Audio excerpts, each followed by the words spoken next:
এটা হইলো আপনার গাইবি মসজিদ পাওয়া গেছে, অর্ডার হয়েছে ওখানে গাইবি মসজিদ করা লাগে। কিভাবে অর্ডার হয়েছে? এটা ইয়র থেকে অর্ডার হয়েছে, গাইবির থেকে অর্ডার হয়েছে। আমাদের উনি ওই যে খাজিগন্ধর আছে না, তো উনি তো 360 আউলিয়ার অন্যতম একজন সহচর, শাহজালালের সহচর।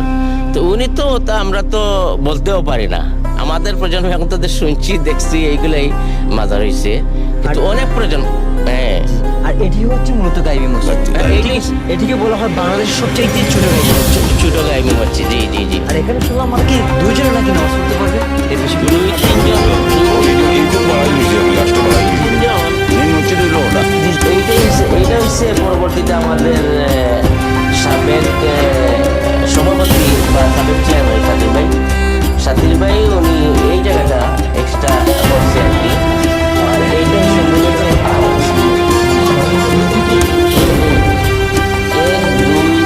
3 4 জন মনে করেন মানে 3-4 জন দেখছেন না, 3-4 জন। এই যে বড় গোলাপ, এই যে দেখছেন না, এইটাই মূলত এই যে এইগুলো এইটা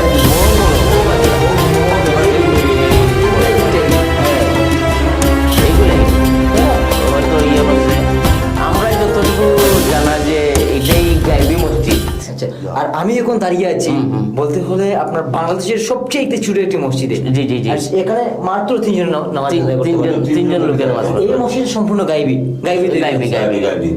আচ্ছা, এক একটা ইটের সাইজ তো অনেক বড়। অনেক বড়, কম হলে তো দেখা যাচ্ছে 2.5 ফিট হবে। 2.5 ফিট। এই যে আসছেন আপনারা, জি।